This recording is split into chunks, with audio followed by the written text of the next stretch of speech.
हे निर्लज्ज राष्ट्रा एकत्र हो, तळ्यावर ये, निर्णय बाहेर पडेल, दिवस भुसाप्रमाणे उडून जाईल. ఇక్కడ ఏమంటున్నారు చూశారు మీరు ఒకసారి?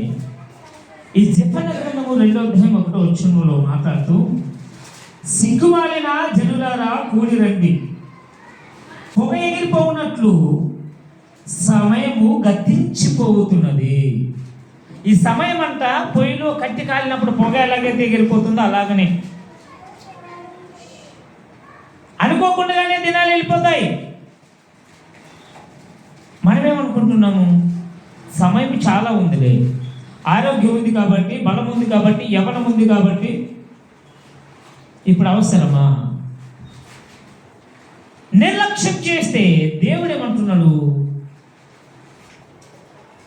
నేను ఒకవేళ వచ్చేసాను అనుకో, లేదా మిమ్మల్ని పిలిచాను అనుకో, మీ పరిస్థితి ఏంటి చెప్పండి? మీ పరిస్థితి ఏంటి? అప్పుడు ఏమైంటుంది మన పరిస్థితి? మనుషులకి ఏం లేదంట చెప్పండి, ఏమంటున్నాడు? సిగ్గే లేదు మీకు అంటున్నాడు.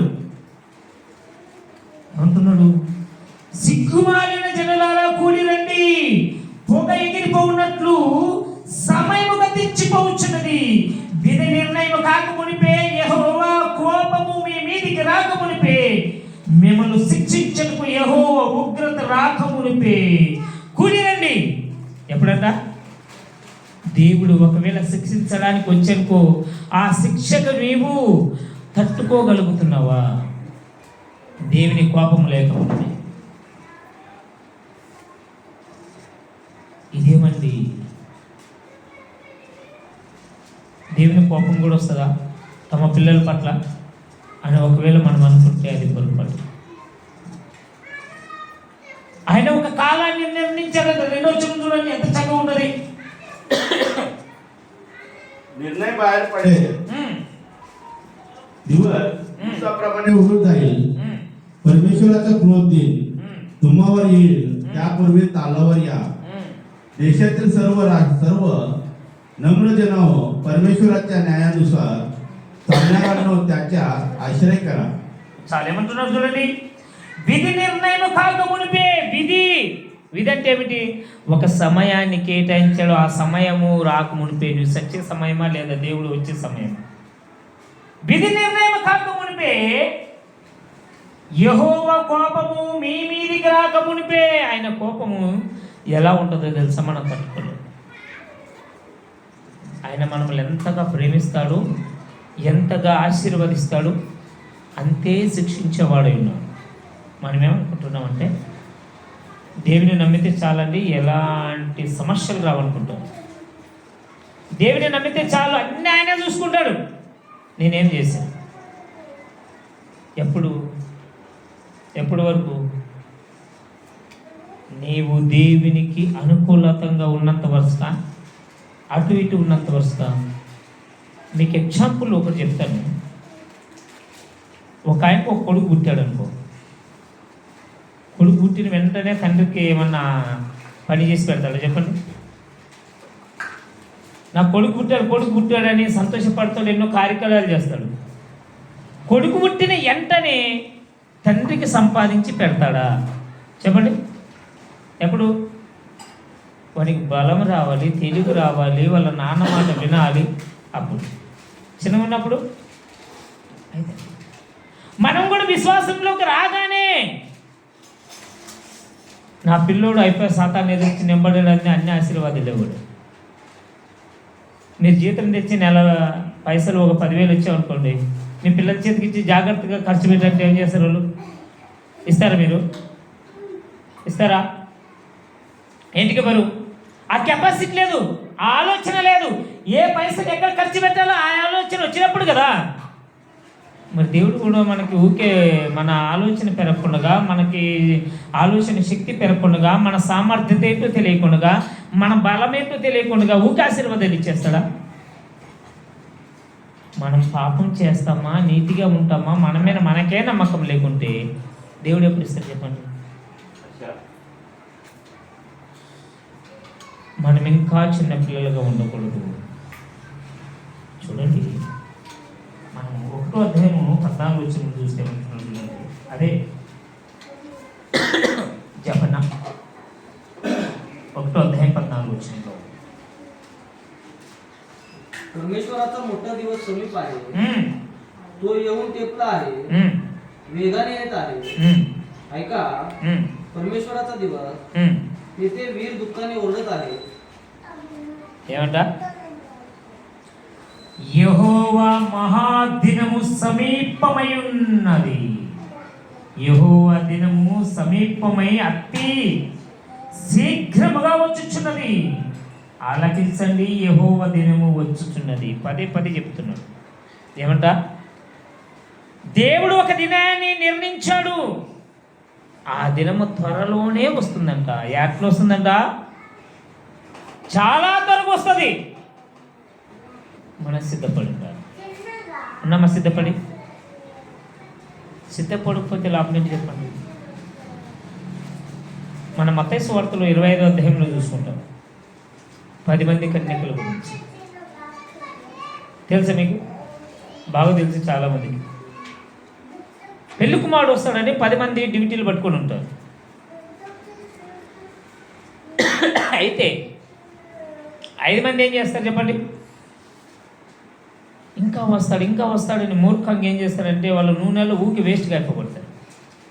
5 మంది నూనె దాచిపెట్టుకొని బాగా మెలకువగా ఉంటుంది, ఎప్పుడు రాను అంటియాలని. ఎప్పుడైతే ఇలా నూనె అయిపోయిందో ఆయన ఇంట్లో ఇచ్చాడు. అప్పుడు వాళ్ళు అంటున్నారు, మా డ్యూటీలో నూనె అయిపోయింది, మీరు కొంచెం పోయింది అంటే వాళ్ళు అంటారు, మాకు వాళ్ళకి వస్తే మీరు పోయి తెచ్చుకోండి.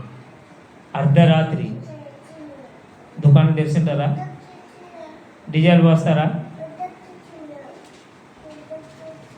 వాళ్ళు నూనె తెచ్చుకునే లోపల ఇల్లు తలుపు అయిపడింది. వాళ్ళు వచ్చి తలుపు కొడుతున్నా తలుపు తీయలేదు. ఎందుకు? నిర్లక్ష్యం. మన పనిని, మన టయాన్ని మనం వేస్ట్గా ఖర్చు చేసి దేవుడు వచ్చే సమయానికి మనం సిద్ధపడకపోతే ఎట్లా? చూడండి ఏమంటాడు? యెహోవా మహాదినము సమీపమై ఉన్నది. యెహోవా దినము సమీపమై అతి శీఘ్రముగా వచ్చుచున్నది. ఆలకించుండి, యెహోవా దినము వచ్చుచున్నది. మరి మనము ఖచ్చితంగా త్వరగా రావాలని కోరుకోవాలి. చూడండి ఒకసారి కీర్తనలు ఒకసారి చూస్తే 39 ఏమంటున్నారు చూడండి. 39 అధ్యాయంలో 1వ వచనం నుండి మనం చూస్తున్నాం. కీర్తనల గ్రంథం 39 अध्याय 1వ वचन నుండి मी म्हणालो की मी आपल्या जिभेने पाप करू नये म्हणून आपल्या चालचलणुकीस जपेल. माझ्यासमोर दुर्जन आहे तोपर्यंत मी आपल्या तोंडाला लगाम घालून ठेवेल. ఇక్కడ ఏమంటున్నారు చూడండి, నా నాలుకతో పాపము చేయకుండానట్లు నా మార్గములను జాగ్రత్తగా చూసుకుందును. భక్తిహీనులు నా ఎదురునున్నప్పుడు నా నోటికి చిక్కము ఉంచుకుందును. నేను ప్రయాణంలో ఉన్నాను, దేవుడు అతి త్వరగా వస్తున్నాడు. అప్పుడు నేనేం చేయాలి? చాలా జాగ్రత్తగా ఉండాలి. నేను మాట్లాడిన ఒకవేళ ఆ మాట తప్పు అవుతుంది, పాపంగా అవుతుంది. నేను మాట్లాడే మాట ఒకవేళ నన్ను నరకానికి తీసుకుపోతుందంటే నేను మౌనంగా ఉంటాను అంటున్నాను. నా నాలుకతో పాపము చేయకుండానట్లు నా మార్గం అంటే నా తావ, నువ్వు ప్రయాణం అయ్యాక ప్రయాణము చాలా జాగ్రత్తగా చూసుకున్నాను. మరి మనం ఎటు వెళ్ళిపోతున్నాం? ఆయన అంటున్నాడు, నా నోటికి చిక్కమంటే తెలుసు మీకు తెలియలేండి, పల్లెటూరులో అందరికీ తెలుసు. ఇట్లుంటుంది, తాడుతో చేసింటారు. అది మూతికి పెడితే ఏం తిన్నక రాదు. సేను పొడుగు పోతే ఎద్దులకి, మేకలకి, పశువులకి పెడతారు. ఎందుకంటే వేరే వాళ్ళ సేను వేయకూడదు, మన సేను పోయేంత వరకు కానీ చిక్కం పెట్టి పంపిస్తారు. చిక్క పిలిచేసి మనకు ఇట్లా పోత ఒక దొంటును అందుకుంటుంది, ఒక చెట్టుని తిప్పుతుంది. అవతల సేను వాళ్ళు ఏం చేస్తారంటే ఎవడు సేనాలు మెప్పడం. వాళ్ళతో మాట పడకూడదంటే ఏం చేయాలి? ఆ ఎద్దుకి చిక్కమేయాలి. అందుకే నేనేమంటున్నానంటే అవసరమైతే నా నోటికి తాళం వేసుకుంటాను, చిక్కం పెట్టుకుంటాను, కానీ వేస్ట్గా మాట్లాడను. ఎందుకంటే నేను ప్రయాణంలో ఉన్నా. ఎక్కడ నీ ప్రయాణం? ఎక్కడ నీ గమ్యము? ఎక్కడ పోవడానికి ప్రయాణంలో ఉన్నాడు? దేవుడు అతి త్వరగా వస్తున్నాడు, లేదా మనము ఎప్పుడైనా చనిపోవచ్చు. దేవుడు రాకడ ఆలోచన అయితే మన మరణం మాత్రం ఆలోచన కాదు. ఆలస్యం అవుతుందా? ఇప్పుడు చూసారా, చికాన్ గిన్నెని, కరోనాని ఎప్పుడైనా ఆలోచన చేసిండ్రా కరోనా వస్తుందని? కరోనా వచ్చి ఇన్ని లక్షల మంది చచ్చిపోతారైన వారు ఆలోచన చేసిండ్రా? ఇప్పుడు మీకు తెలుసా, ఆంధ్ర, తెలంగాణ, కేరళ, మద్రాస్ చికెన్ బంద్ చేశారు. మీకు తెలుసా? ఇక్కడ తింటారు చికెన్. కేరళ, మద్రాసులో చికెన్ అమ్మితే కేసు అవుతుంది. ఎందుకు? దానివల్ల ఎన్నో రోగాలు వస్తున్నాయని, కొత్త కొత్త వ్యాధులు, రోజు కొన్ని లక్షల కోట్లు చచ్చిపోతున్నాయి. ఎందుకు? ప్రాణం కాపాడుకోవడానికి వాటిని బ్యాన్ చేశారు. అందుకని మనము చాలా జాగ్రత్తగా ఉండాలి. ఒకవేళ ఆయన వస్తే, ఇక్కడ చూడండి ఏమంటున్నాడు కిందికి, మనం 2వ వచనంలో,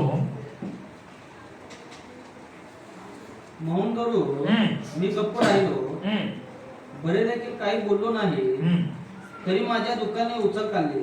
ఏమంటున్నాడు చూడండి, నేను ఏమీ మాట్లాడక మౌననైతిని, క్షేమం గురించి నేను మాట్లాడక మౌననైతిని, అయినను నా విచారము అధికమాయును, నాకు ఆలోచన పెరిగిపోయింది,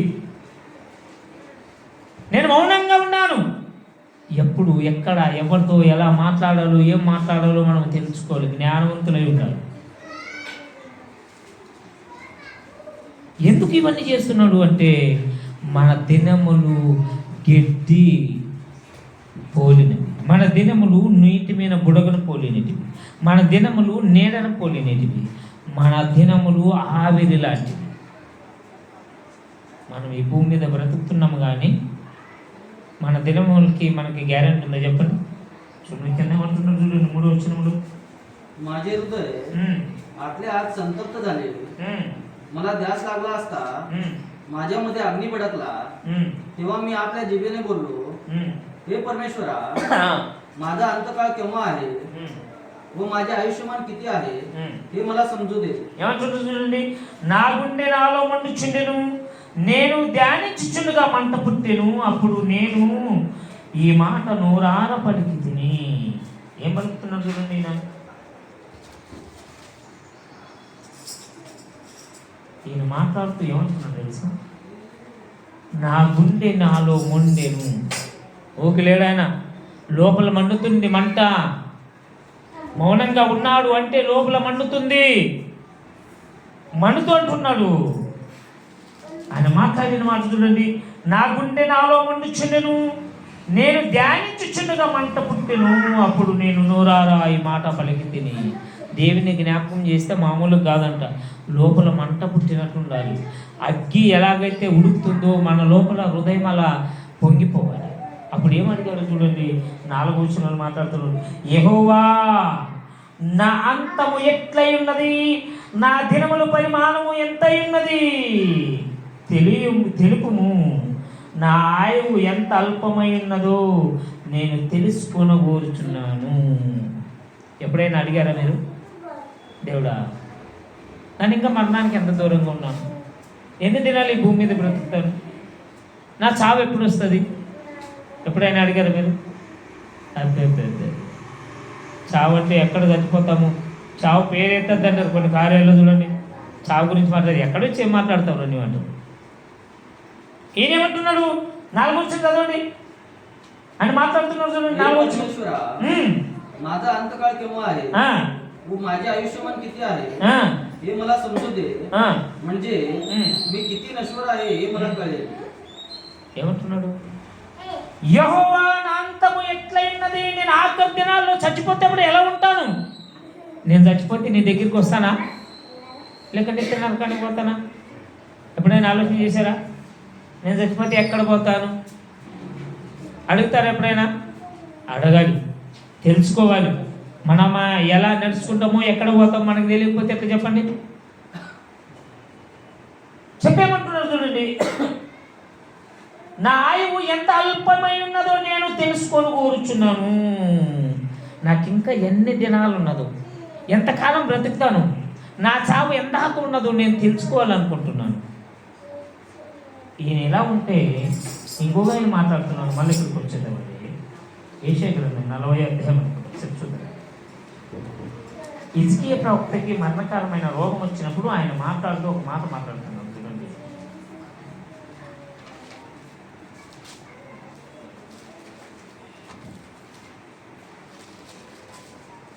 ముప్పై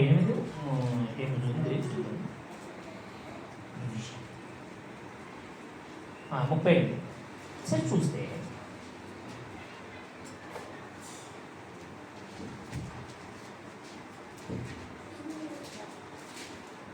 నాలుగు చూసుకున్నాం చూద్దాం. तेव्हा यशायाला परमेश्वराचा संदेश आला. तो हिजकिय्यास जाऊन सांग की तुझा पूर्वज दावीद याचा देव परमेश्वर म्हणतो, मी तुझी प्रार्थना ऐकली आहे, तुझे अश्रू पाहिले आहे. पहा, मी तुझे आयुष्य आणखी 15 वर्ष वाढवतो. ఏమంట? ఒక్కటి నుంచి చూసుకుంటే యెషయా ప్రవక్త వచ్చి హిజ్కియాతో మాట్లాడుతున్నాడు. ఆయన రోగి పడి ఉన్నాడు, సావు స్థితిలో ఉన్నాడు. డైరెక్ట్ వచ్చి ఎవరైనా ఈరోజు నువ్వు చచ్చిపోతావు అంటే ఎట్లా ఉంటుంది చెప్పండి? ఎట్లుంటుంది? మంచి శుభవార్త చెప్పేమంటారా? హిజ్కియా దగ్గరికి వచ్చి ఈయన ఫస్ట్ నుండి మనం చూసుకుంటే అదే మాట ఉంటుంది. వచ్చిన ఏమంటాడంటే, హిజ్కియా, ఈ రోజు నీవు చనిపోతున్నావు కాబట్టి నీ ఇల్లుని నీవు చక్క పెట్టుకో. ఏం పెట్టుకోవాలి? ఇల్లు చక్క పెట్టుకోవాలా? మరి హిజ్కియా ఏం ప్రార్థన చేయాలి చెప్పండి? ఇప్పుడు మనమైతే ఏం చేస్తాం? అయ్యా ఏమయ్యేది, నా పిల్లలు చిన్నగా ఉన్నారు కదా, నేను ఒక రాజుని కదా, నా తర్వాత రాజు ఎవరో తెలియాలి కదా, ఇలాగే ప్రార్థన చేయాలి. కానీ హిజ్కియా ఏం చేశాడు? ఈ దగ్గరికి వచ్చి నేను చచ్చిపోతావు అనగానే ఈయన చేసిన ప్రార్థన ఏమిటో తెలుసా? చూడండి ఏమంటున్నాడు. మనకు 3వ వచనంలో ఉంటుంది అనుకుంటా చూడండి. तू म्हणाला, हे परमेश्वरा, मी तुझ्या समोर सत्यतेने व सात्विक मनाने वागलो आहे व तुझ्या दृष्टीने जे योग्य तेच करीत आलो आहे हे स्मर, अशी मी तुला विनंती करतो. ఏ ప్రార్థన చేసేది నా? దేవా, నన్ను బ్రతికించు, నా ఆయుష్కాలం మీరు ఇలా జైలైనా. ఈయన చేసిన ప్రార్థన ఎంత గొప్పదంటే చూడండి ఏమంటున్నాడు, యెహోవా యథార్థ హృదయుడనై సత్యమును నేనెట్లా నీ సన్నిధిన నడుచుకుంటును, నీ దృష్టికి అనుకూలముగా సమస్తమును నేనెట్లా జరిగించుతును, కృపతో జ్ఞాపకము చేసుకో. ఏమన్నారైనా? నన్ను బ్రతికింది నాది, నీ ఇష్టానుసారంగా బ్రతికేనా, నీకు ఇష్టం వచ్చినట్లున్నానా, ఒకసారి జ్ఞాపకం చేస్తాయా. నేను ఈ పొద్దు చచ్చిపోతే అనుకో, నీ దగ్గరికి వస్తానా లేదా? మరి మనం అడుగుతామా? ఏ డాక్టర్ బాగా చూస్తాడు, ఎంత ఖర్చు అవుతుంది, ఏ దవాఖానకు తీసుకుపోవాలి, ఎలాగైనా బ్రతికేయాలి, ఆస్తులు అమ్మైనా సరే ప్రాణం ఉంటే మళ్ళీ సంపాదించుకోవచ్చు, ఇలా ఆలోచన చేస్తాం మనం. ఈయనేమన్నాడు? నేను ఈ దినముల్లో, నేను బ్రతికిన దినముల్లో ఎలా నీకు సేవ చేశాను, నీ పిల్లలకి ఎలాంటి వాక్యం చెప్పాను, నేను ఎలా నడుచుకున్నాను, ఒక్కసారి జ్ఞాపకం చేసి నాకు చెప్పాను. కన్ను మూసిన మరుక్షణం నీతో పాటు ఉంటానా లేదా అనగానే దేవుడు మాట్లాడిన మాట, యెషయా నీవు మళ్ళీ వెళ్ళిపోయి ఏం చేయాలంట? హిజ్కియా దగ్గరికి పోయి మళ్ళీ ఏమన్నాడు తెలుసా? నీవు చేసిన ప్రార్థన దేవుడు విన్నాడు, అందుకే నీకు 15 సంవత్సరాల ఆయుష్కాలం పెంచాను. ఏమైంది? 15 వర్షం ఎక్కువ ఇచ్చేసాను బ్రతుకు. ఎప్పుడు చచ్చిపోతాడో కూడా ఏమి తెలుసు. నీ ఇల్లు చక్క పెట్టుకో అన్నప్పుడు ఆయన కుటుంబానికి పోయి ఇలా నడుచుకోండి, ఇలా నడుచుకోవాలి అని చెప్పలా. దేవునికి ఒకే ఒక మాట, నేను ఎలా నడుచుకున్నాను ఒకసారి చూడాలి. మరి మనం అనగలుగుతామని చెప్పండి? అయ్యా నేను ఎలా బ్రతికాను, నా నిజాయితీ ఎలా ఉంది, ఈయనేమో నేను ఎలా బ్రతికాను అంటే ఈ దావీదు మహారాజు గారు ఏమంటున్నాడు? నా దినములు ఇంకా ఎన్ని ఉన్నావయ్యా, నేను ఎలా బ్రతకాను సరే నాకు గుర్తు చేయి. చూడండి 39వ అధ్యాయం మరొకసారి ఇక్కడ వచ్చేటప్పుడు 4వ వచనం 5వ వచనములు నా దినములు పరిమాణము నీవు బెత్తలంత చేసితివి, నీ సన్నిధిన ఆయువు లేనట్టే ఉన్నది, ఎంత స్థిరుడైనను కేవలము ఒట్టి ఊపిరై ఉన్నాడు. ఏమన్నాడంట? 4వ వచనములు ఎంత ఉన్నాను అని చెప్పి కింద దాని జవాబుగా ఇస్తున్నాడు. చూడండి ఏమంటున్నాడు? 5వ వచనం చదవండి. तू माझे दिवस वीतभर केले आहे, माझ्या आयुष्याचा काळ तुझ्या पुढे काही नाही. एखादा मनुष्य कितीही गंभीर असला तरी तो श्वास रूपच होय. ఏమన్నాడు? ఎంత అన్నాడు చెప్పండి? ఫస్ట్లో చదివితే ఏమంటారు? ఇందులో మాట అర్థమే ఉండదు. చూడండి, నా దినములు పరిమాణము నీవు బెత్తలంతా చేసి ఉన్నావని అర్థం ఏమి చెప్పండి? ఫస్ట్ లైన్ చదవండి. तू माझे दिवस वीतभर केले आहे. ఎంత? वीतभर అంటే ఇంతే. బెత్తడు అంటారు. ఈ 4 ఏళ్ళని ఏమంటారు? బెత్తడు. ఇంతే దూరంలో ఉన్నామంట. ఇది నుంచి ఇందుకు దాటడానికి ఎంత టైం పడుతుంది చెప్పండి? ఈయనేమంటున్నాడు? ఆయనకి దర్శనములు చూపిస్తే ఆయన మాట్లాడుతూ, నా దినములు పరిమాణము నీవు బెత్తడంత చేసి ఉన్నావు, నీ సన్నిధి నా ఆయువు లేనట్టే ఉన్నది. నేను ఉన్నానంటే ఉన్నట్లు లేదయ్యా, లేనట్లే ఉన్నది. ఎప్పుడు చచ్చిపోతా నాకే తెలియదు. మరణము నా ఇంటి తలుపు దగ్గర ఉంది, నా హృదయపు తలుపు దగ్గర ఉంది. బెత్తడంత ఇంతలే ఉన్నాను అంటే ఎంత జాగ్రత్త పడాలి మనం అని చెప్పి ఏమంటున్నాను చూడండి. నా దినములు పరిమాణం నీ సన్నిధి నా ఆయువు లేనట్టు ఉన్నది, ఎంత స్థిరుడైనను ప్రతివాడు కేవలము ఒట్టి ఊపిరైనను. ఎంత స్థిరుడు అంటే ధనవంతుడైన, బలవంతుడైన, ఆరోగ్యవంతుడైన, ప్రధానమంత్రి అయినా, ముఖ్యమంత్రి అయినా, ఎమ్మెల్యే అయినా, ఎంపీ అయినా, డాక్టర్ అయినా, ఎవరైనా ఏమైనారంటే చెప్పండి? ఇప్పుడు కేవలం ఏమైనారు? ఊపిరి. మనం ఒక మెంబర్ తట్టించి పెట్టగానే ఊపిరి వచ్చింది కొట్టినట్ల. ఊపిరి అంటే అయిపోయింది. మనం ఎంత ఉన్నాం అంటే ఎంత జాగ్రత్తగా ఉండాలి. అందుకంటున్నాడు ఆయన, యెహోవా దినము వస్తుంది, చాలా జాగ్రత్తగా ఉండాలి.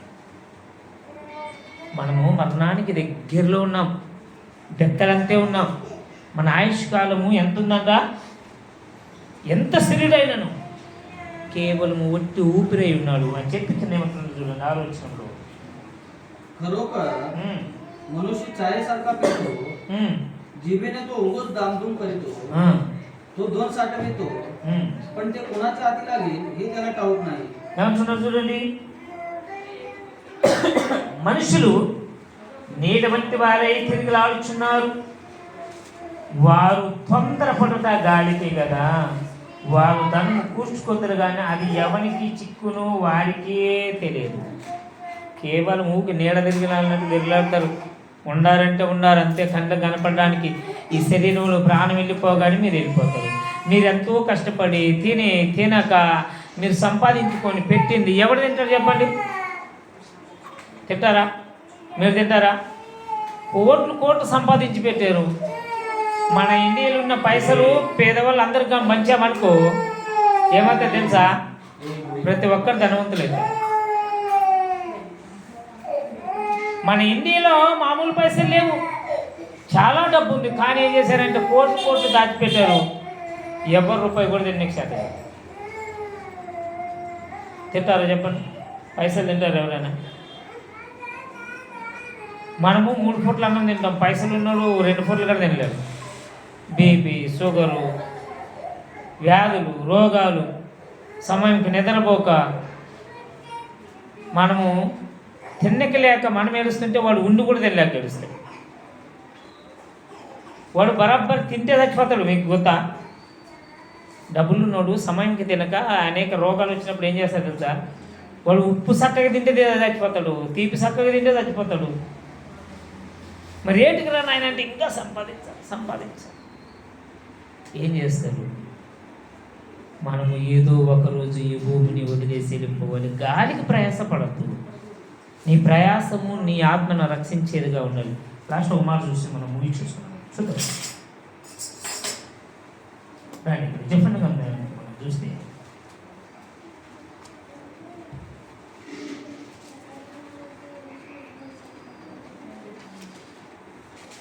వచ్చిన ఒకటో हा संतापाचा दिवस आहे, दुःखाचा व क्लेशाचा दिवस आहे, विध्वंसाचा व उजाडीचा दिवस आहे, अंधकाराचा व उदासीनतेचा दिवस आहे, अभ्रांचा व निबिड अंधकाराचा दिवस आहे.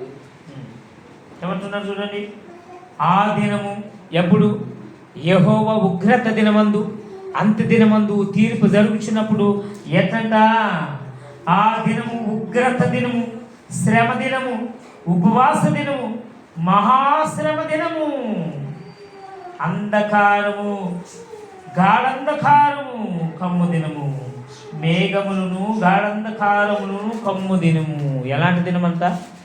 ఇలా నీకు ఎండ కూడా ఉండదు, చీకటి, మహాఘోరము. తిందామన్నా తిండి దొరకదు, త్రాగదామన్నా నీళ్ళు దొరకవు, అనుకోకుండా హఠాత్తుగా వచ్చేటువంటి దినాలు. ఆ దినాల్లో తప్పించుకుంటారా? తెలుగులో ఒక పాట ఉంటుంది, అది ఆ రోజు 7 ఏళ్ల శ్రమల రోజని. ఆ దినములంట తల్లి జాడ పిల్లకి లేదంట, పిల్ల జాడ తల్లికి లేదంట. తల్లి పిల్లని చూసుకోలేదు, పిల్ల తల్లిని చూసుకోలేదు. అంత భయంకరమైన దినాలు. నక్షత్రాలు రాలుతాయంట తెలుసా? సూర్యుడు నల్లగైపోతాడు. సూర్యుడు నల్లగైతే మనకి ఎండ ఉండదు, ఈ పగలు ఉండదు, రాత్రి నీళ్ళు రక్తమైపోతాయి.